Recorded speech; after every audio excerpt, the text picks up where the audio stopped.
Aulia Gustidila dengan NIM A1E11947. Saya berasal dari kelas R003. Di kesempatan kali ini saya akan melakukan praktek layanan informasi format klasikal. Video ini adalah video latihan, jadi masih banyak terdapat kesalahan. Apabila terdapat kesalahan perkataan dan lain-lain, saya mohon maaf. Wassalamualaikum warahmatullahi wabarakatuh. Assalamualaikum warahmatullahi wabarakatuh. Waalaikumsalam warahmatullahi wabarakatuh. Selamat pagi semuanya. Apa kabar? Alhamdulillah sehat. Baiklah, di kesempatan kali ini kita akan melakukan suatu kegiatan yang sangat bermanfaat. Tetapi sebelum melakukan kegiatan, alangkah baiknya kita melakukan doa terlebih dahulu. Boleh saya tahu di sini ketua kelasnya siapa? Nah, baiklah ketua kelas, silakan memimpin doa. Berdoa dimulai. Berdoa selesai. Nah, baiklah, sekarang di sini saya akan memperkenalkan diri saya terlebih dahulu ya. Perkenalkan, nama saya Sukma Aulia Gustidila, biasa dipanggil Sukma. Nah, sekarang saya ingin mengetahui nama Ananda sekalian. Boleh saya tahu sekretarisnya siapa? Nah, saya boleh minjem buku absen?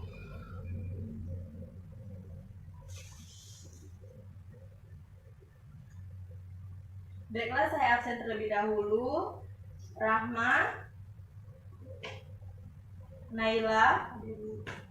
Baiklah semuanya, sebelum kita memulai kegiatan agar lebih bersemangat, saya minta kalian berdiri terlebih dahulu.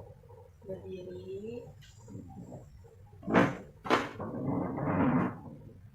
Ikuti yang saya lakukan. Kepala, pundak, lutut, kaki, kepala, pundak, lutut, kaki. Nah, seperti itu ya, sudah mengerti kan? Tetapi kita percepat sedikit gerakannya. Kepala, pundak, lutut, kaki, lutut, kaki.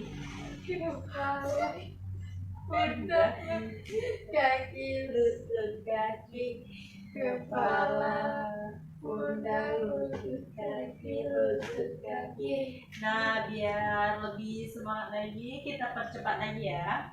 Kepala, pundak, lutut, kaki, lutut, kaki. Kepala, pundak, lutut, kaki, lutut, kaki. Saya tanya terlebih dahulu, apakah sudah semangat? Belum ya? Belum. Lebih cepat lagi. Kepala, pundak, Lutut, kaki, lutut, kaki. Kepala, pundak, lutut, kaki, lutut, kaki. lebih cepat lagi. Masih semangat? Kepala, pundak, lutut, kaki, lutut, kaki. Kepala, pundak, lutut, kaki, lutut, kaki. Nah, oke. Sekarang udah semangat, tetapi untuk melatih fokus kalian kan berdua ya. Nah, ikuti perkataan saya, tapi jangan ikuti tindakan yang saya lakukan. Contohnya saat saya bilang hidung, tapi saya menyentuh mata, kalian harus fokus menyentuh hidung kalian. Tetapi dengan teman sebelah, menyentuh hidung teman sebelah. Mengerti sampai sini? Oke, kita coba ya. Coba pegang mata. Coba pegang telinga. Lebih fokus lagi ya. Lebih cepat ya. Ngarep ke sini, fokus ke depan. Fokus ke depan dulu. Coba pegang tangan.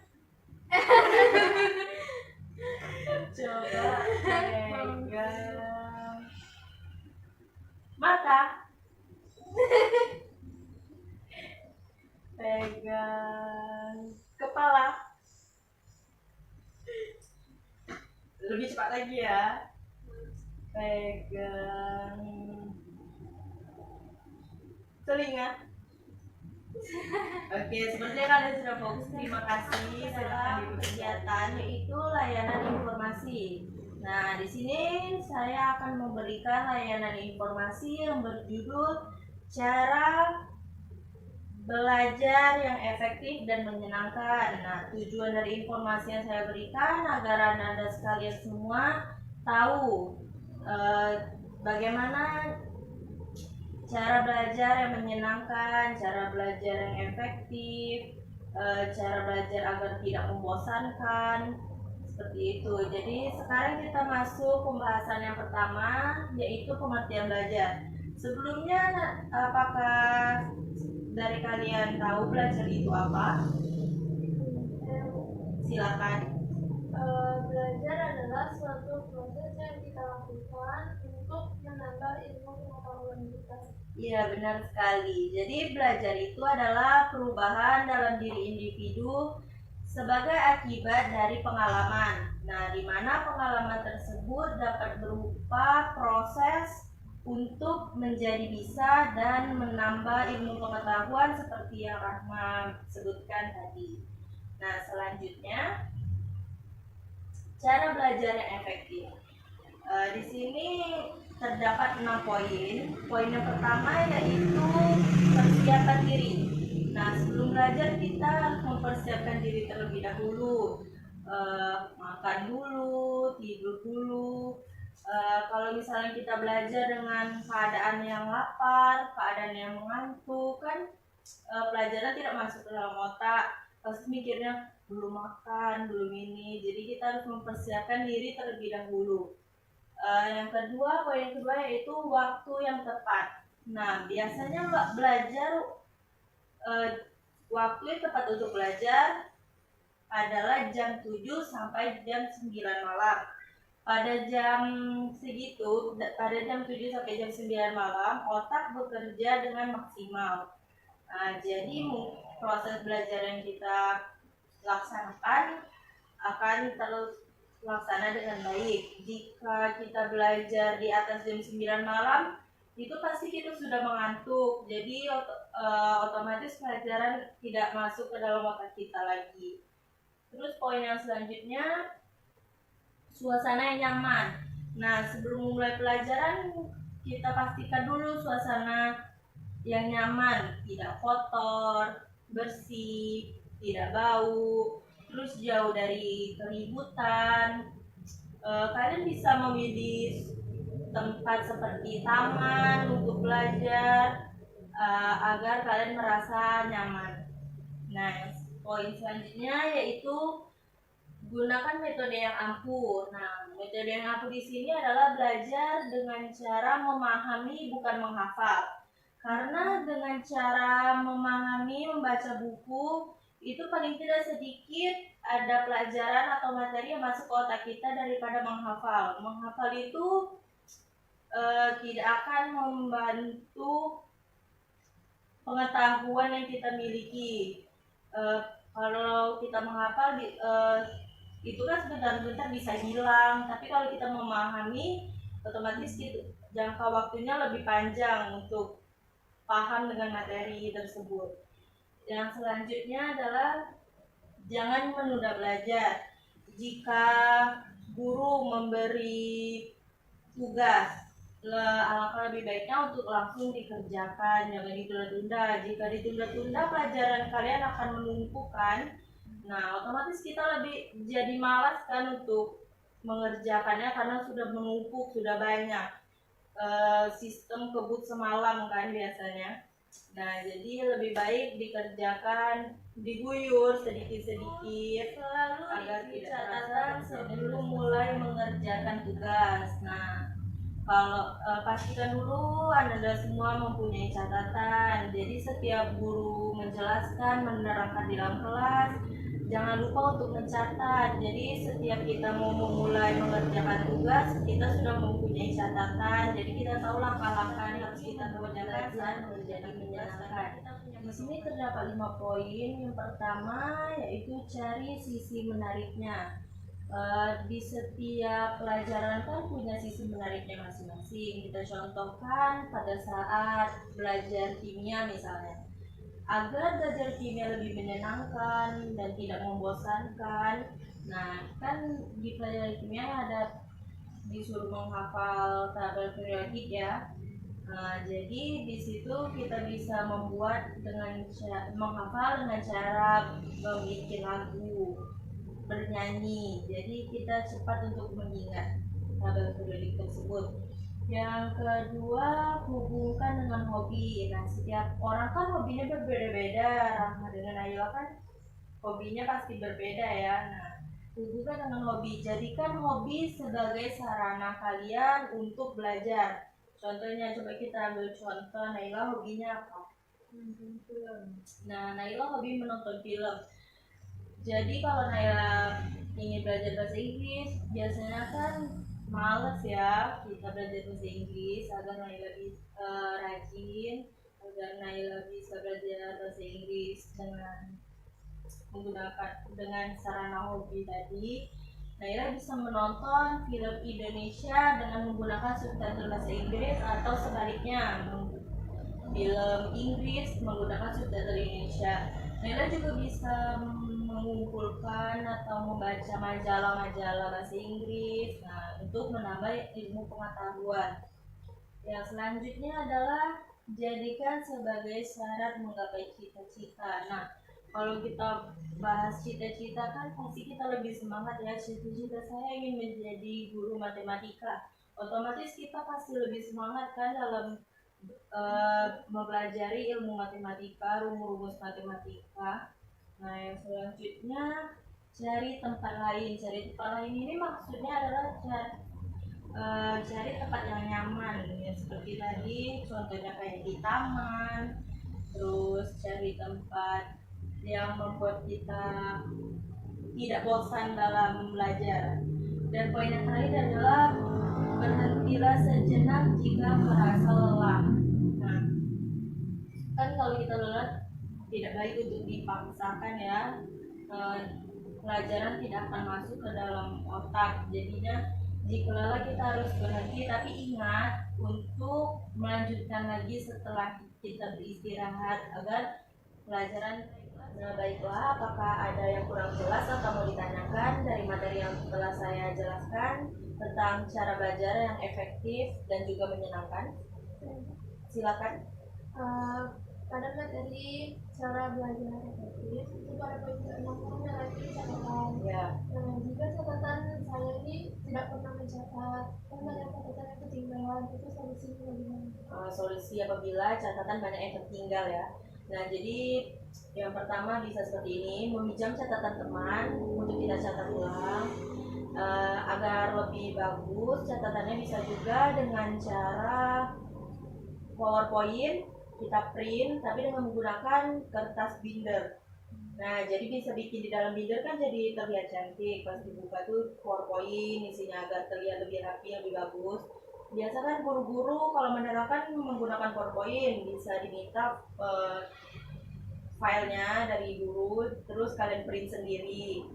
Kalau tidak ada, kalian bisa bikin PowerPoint sendiri kan dengan cara tema-tema yang lucu agar kalian lebih bersemangat dalam belajar dan tidak bosan melihatnya. Kalau lihat catatan kan semua isinya tulisan. Jadi kalau misalnya dari PowerPoint kalian bisa bikin gambar, bisa meletakkan gambar-gambar yang lucu, terus catatan agar lebih rapi juga.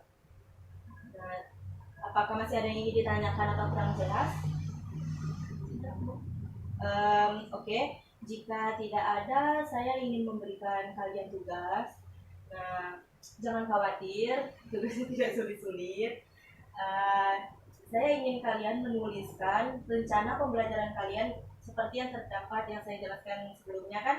Pertama kita harus merencanakan pembelajaran agar pelajaran kita menjadi efektif. Nah, saya minta kalian mencatat rencana pembelajaran kalian itu seperti apa, lalu satu-satu maju ke depan.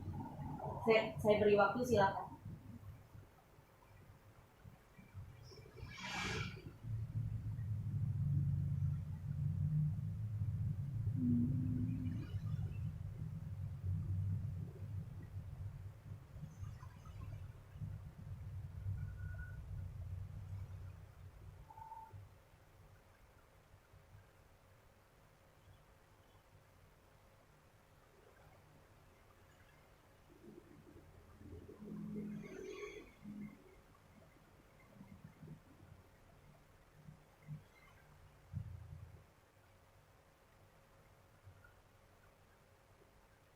Baiklah, jika sudah ada siapa yang ingin maju ke depan duluan, apakah sudah siap? Belum ya?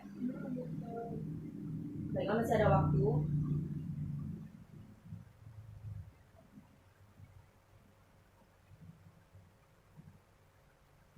Baiklah, apakah sudah selesai? Siapa yang bersedia untuk pertama kali tampil membacakan rencana pembelajarannya? Oke, silakan.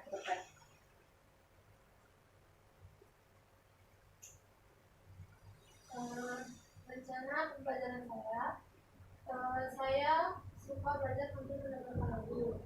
Jadi saya akan belajar sambil mendengarkan lagu, dan saya juga suka belajar di tempat yang sepi dan tenang seperti perpustakaan. Saya juga mempunyai target untuk menyelesaikan latihan-latihan soal untuk mempersiapkan ujian nanti. Nah, target saya minimal 1 hari menyelesaikan 5 sampai 10 soal dan melakukan pembelajaran kelompok seperti di rumah atau secara daring. Karena cita-cita saya ingin menjadi psikolog, jadi saya suka jalan-jalan sambil memperhatikan tingkah laku orang sekitar saya dan mempelajari berbagai ilmu tentang psikologi. Baiklah, apakah Naila sudah selesai? Silakan. Agar pelajar saya menyenangkan, 1. Mengumpulkannya belajar, 2. Belajar sambil mendengarkan musik, 3. Di tempat yang nyaman seperti di taman dan lain-lain, 3. Sebelum belajar makan terlebih dahulu, 4. Jika ada waktu kosong, saya mengisinya dengan membaca buku belajar dan mengerjakan latihan-latihan untuk UN. Dalam 1 hari maksimal saya mengerjakan 10 soal. 6. Melakukan pembelajaran kelompok setelah pulang sekolah. 7. Karena cita-cita saya menjadi dokter, saya lebih fokus untuk belajar biologi, fisika, kimia, dan lain-lain. Sudah, silakan duduk. Terima kasih. Nah, sudah bagus ya kalian berdua dalam mengerjakan perencanaan pembelajaran agar efektif dan menyenangkan. Nah, kedepannya diteruskan ya, jangan sampai berhenti. Jadi kedepannya kalian harus tetap bikin perencanaan belajar. Pembahasan kita, pembelajaran kita, kegiatan kita hari ini yaitu layanan informasi. Semoga ilmu yang saya berikan dapat bermanfaat dan termemori di otak kalian. Dan saya ucapkan terima kasih juga untuk waktu yang kalian berikan dalam kesempatan kali ini. Saya ingin kalian memberikan kesan setelah mengikuti layanan ini. Kalian boleh merobek satu kertas dan tulis kesan dan pesan untuk saya di kertas tersebut.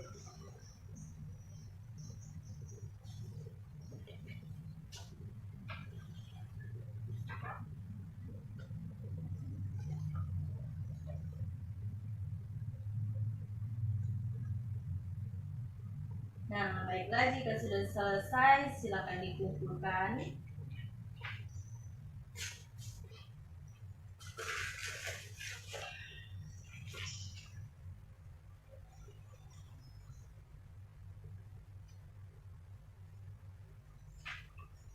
Ya.